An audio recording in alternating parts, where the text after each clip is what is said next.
Both the leaders have spent a lot of time in schools.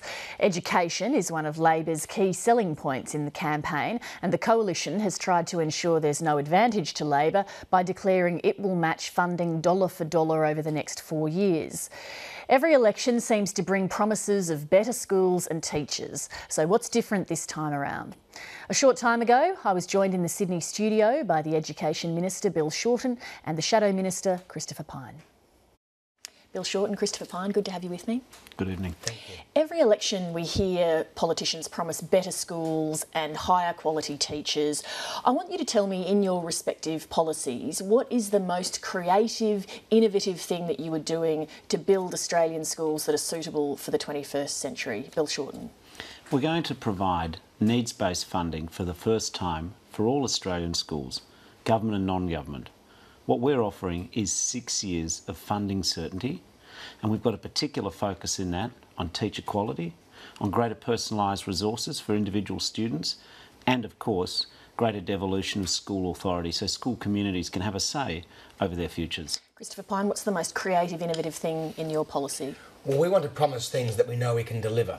So the Federal Minister for Education has a particular responsibility for universities, and of course all of our teachers are trained in universities, which means we can have a real influence on all the new teachers coming out of undergraduate courses and going into the school. So one of our innovative policies is to focus on teacher training, on the quality of their courses, on the challenging nature of those courses, so that we can produce the best new teachers. And we'll match Labor's funding dollar for dollar over the forward estimate. I'll come back to funding in a second. Just on the teacher quality issue, a teacher with a 4-year degree currently comes out and starts on a salary of about $60,000. That's less than a third of what the most raw, inexperienced backbencher who's elected next weekend will get.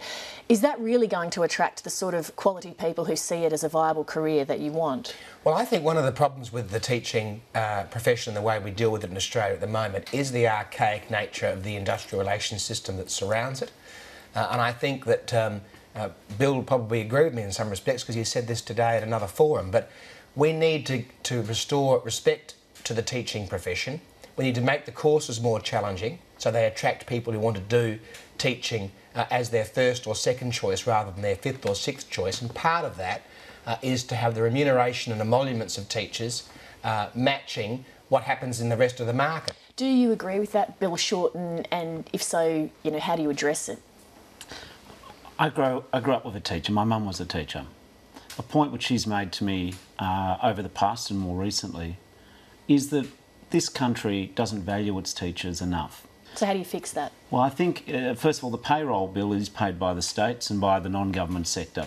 But I think it is about time, and if Labor is re-elected for a third term, that we need to come up with national strategies to recognise that if we want to give people good careers in teaching, they shouldn't have to leave teaching to move into administration to get good wages. There are a lot of good teachers who are teaching science and maths and music and English and history who've been in the game for 10 and 15 years, and the wages they're getting can't even allow them to get a mortgage realistically. So I think that we need to have that national debate about lifting the status of the profession. Now, the government's doing it in some ways by requiring that teaching graduates be in the top 30% of literacy and numeracy, improving the practical training. We've set up the Australian Institute for teaching services. So that's all good. But I do think this nation needs to recognise that whatever else we do, we've got to value our teachers. I think that was AITSL you were referring to, the Australian Institute of Teacher Standards and Leadership. Yeah.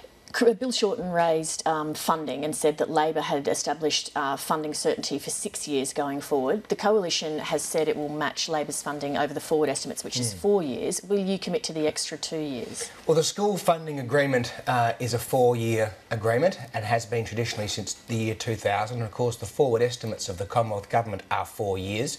So the only thing you can really rely on is what is in the budget, and that is a 4-year period. We are committed to exactly the same funding envelope as Labor. Can you give an in-principle agreement that you'd like to match it for the 6 years? Well, Labor will make all sorts of promises, Lee, and they've promised things in the year 5 and 6. But Kevin Rudd has cooked the goose of the Labor Party on this issue himself, because he said it doesn't have to cost the Garden Island move to Brisbane. It doesn't have to cost the Northern Territory company tax cut, because all these things are on the never-never. They're past the forward estimate. So he can't have his cake and eat it too. you can't say that these things don't need to be costed, but apparently the Coalition has to commit to funding on the never, never. I want people to be able to pay their bills next year in schools, not in year 5 and 6. So we are committed to the same funding envelope over 4 years. That gives certainty to the school system. Originally, the government was cutting funding. Now they're putting more money in over that 4-year period, and we'll therefore support it. Bill Shorten, that's a fair enough point, isn't it? Because anything beyond the forward estimates is aspirational, isn't it? It can't be a hard and fast promise. Labor has sketched out, or put out in black and white, I should say, 6 years of promise in terms of funding. We've itemised it. What should give people some confidence in that are the following factors. First of all, we've been talking about this for 2 years, so we haven't come to this being in favour of better funding for schools overnight like the opposition did recently. So we've got a history on it. The second thing is that the Catholic Education Commission, the Independent Schools Council of Australia, state Labor and state Liberal governments have signed up with us for 6 years. So we've put it in black and white. The other thing is that when Christopher says, oh, well, anything beyond 4 years you can't trust, does that mean that when Tony Abbott says that he'll return to surplus sometimes in the next decade, we shouldn't trust that? But, you know, Labor has form on this. They said in 2007 they'd build 2,650 trade training centres. They built about 230. They said they'd end the double drop-off and build 260 childcare centres. They built 38 and they cancelled the program. So Labor is good at promising often the never, never and very poor at delivery. Bill Shorten, response? Well, when we talk about form, on August the 1st this year, Christopher Pyne was calling our Better Schools plan a Konski, a play on the name Gonski, the chap who helped do the report for us. He was calling it a Konski on a Thursday. On the Friday, in what could only be a Damascene, I appreciate the Adelaide correction. So on a Thursday, they're bagging it. It's terrible, it's evil, they didn't use whatever, it was all wrong.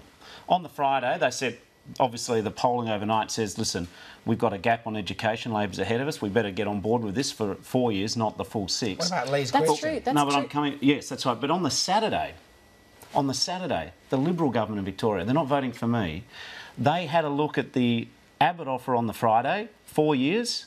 They had a look at Labor's offer. They signed up to our offer on a Saturday. Lee, with great respect, your question to Bill was how can they be trusted to deliver in year 5 and 6 when they couldn't be trusted to deliver trade training centres or childcare centres? Thanks for reminding me of that. That was the question. Well, what's happened is we made a promise in 2007 that across the 2,600 secondary schools over the next decade, they'd have access to a trade training centre. We've now got built or being constructed or ticked off plans for half of those schools, 1,300 schools. Rubbish, that's not true at all. 1,290 with trade training centres. The point is, when the Libs... That's factually not right. When the Libs say to us, or the Conservatives say, how do you say Labor will deliver on years 5 and 6? I would say to the parents of Australia and the teachers of Australia, how can you trust the Liberals to fund the first 4 years when they've spent the last 4 years bagging it? Christopher Pyne, right of reply? Well, you have spent the past 4 years bagging it. No, the government announced their funding envelope in May this year. Now, I don't blame Bill for this. He's only been the minister for a few weeks. Peter Garrett was the minister before him, and Julie Gillard the minister before Peter Garrett. I've been the Shadow Minister for 4.5 years. The truth is they announced their funding envelope in May. We pointed out that it was a $325 million cut to schools over the next 4 years. Over the course of those months, they did a number of side deals with different jurisdictions, and now they're putting more money into schools. But you were one day saying it was unrealistic and you didn't support it, and then the next day you were behind it. Well, we decided as the school year was coming to an end that people from January the 1st, 2014, parents and principals, states and territories deserve to have some certainty of funding. I was comfortable that it was now an increase in spending on education, and because it was an increase in spending on education, I was prepared to support it. Gentlemen, we're out of time. Christopher Pyne, Bill Shorten, thank you. Pleasure.